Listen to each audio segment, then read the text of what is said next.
بسم اللہ الرحمن الرحیم۔ السلام علیکم ورحمۃ اللہ۔ سامعین مکرم، لیلۃ القدر بڑی فضیلت اور بابرکت اور مغفرت والی رات ہے، اور پھر اس رات کی اہمیت و عافیت کے متعلق خود اللہ رب العزت نے ارشاد فرمایا کہ میں نے تمہیں ایک ایسی رات عطا فرمائی ہے کہ جس میں آپ لوگ ایک رات عبادت کریں گے تو اس ایک رات کے طفیل میں تمہیں 1000 مہینوں کی عبادت سے بھی افضل درجات عطا فرماؤں گا۔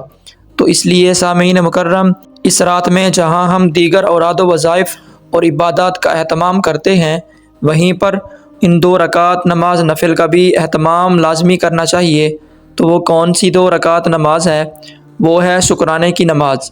اب اس کی نیت کیسے کریں؟ اس کے پڑھنے کا طریقہ کیا ہے؟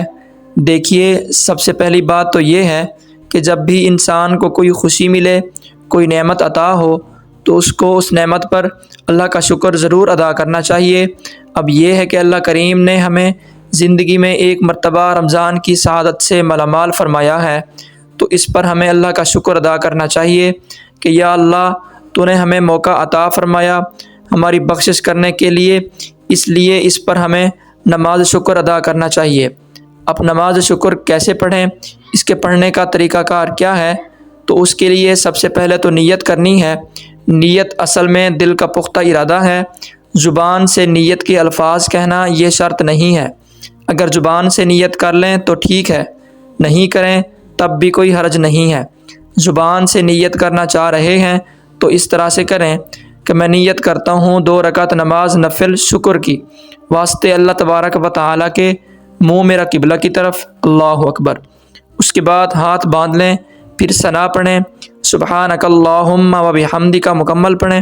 اس کے بعد اعوذ باللہ، بسم اللہ پڑھ کر سورہ فاتحہ کی تلاوت کریں، ساتھ میں کوئی دوسری سورت ملائیں، پھر رکوع اور سجود کر کے 1 رکعت مکمل کر لیں۔ دوسری رکعت کے لیے جب کھڑے ہونا ہے تو اس کو بسم اللہ سے شروع کرنا ہے۔ بسم اللہ پڑھیں، سورہ فاتحہ کی تلاوت کریں، ساتھ میں کوئی دوسری سورت ملائیں، رکوع اور سجود کر کے اتحیات کے لیے بیٹھ جائیں۔ اتحیات، درود اور دعا پڑھ کر دائیں بائیں سلام پھیر لیں۔ تو لہٰذا جس طرح بقیہ نفل پڑھے جاتے ہیں، بالکل ویسے ہی ان نوافل کو پڑھنا ہے، بس فرق صرف جو ہے نیت کا ہے۔ اس میں نیت آپ نے شکرانے کے نفل کی بھی کرنی ہے، تو اس کی کم از کم 2 رکعتیں پڑھیں۔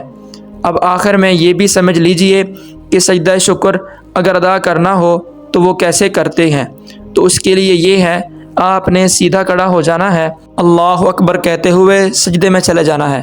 اس کے لیے نہ تو ہاتھوں کو کانوں تک بلند کرنے کی ضرورت ہے اور نہ ہی قیام کی طرح ہاتھ باندھنے کی ضرورت ہے، ایسا کچھ نہیں کرنا ہوتا، بلکہ سیدھا کھڑے ہوئیں ویسے ہی اللہ اکبر کہہ کے سجدے میں چلے جانا ہے۔ سجدہ کی تسبیح پڑھیے، تسبیح مکمل کرنے کے بعد پھر اللہ اکبر کہہ کر کھڑے ہو جائیے۔ نہ ہی اس میں سلام پھیرنا ہوتا ہے اور نہ ہی قیام کی طرح ہاتھ باندھنے ہوتے ہیں، کچھ بھی نہیں کرنا ہوتا، بلکہ نارملی جیسے آپ کھڑے تھے ویسے اللہ اکبر کہتے ہوئے سجدے میں چلے گئے، سجدہ کی تسبیح پڑھی، پھر اللہ اکبر کہتے ہوئے کھڑے ہو گئے۔ تو یہ ہے سجدہ شکر ادا کرنے کا طریقہ۔ یاد رکھیے، سجدہ شکر ہو یا پھر سجدہ تلاوت، ان دونوں کے لیے باوضو ہونا یہ ضروری ہے۔ بغیر وضو کے نہ تو سجدہ شکر ادا ہوتا ہے اور نہ ہی سجدہ تلاوت ادا کرنا جائز ہے۔ تو سامعین مکرم، یہ نماز شکر اور سجدہ شکر ادا کرنے کا طریقہ تھا جو آپ کے سامنے شیئر کیا ہے۔ امید ہے سمجھ آ گیا ہوگا۔ اللہ کریم عمل کرنے کی توفیق عطا فرمائے، آمین۔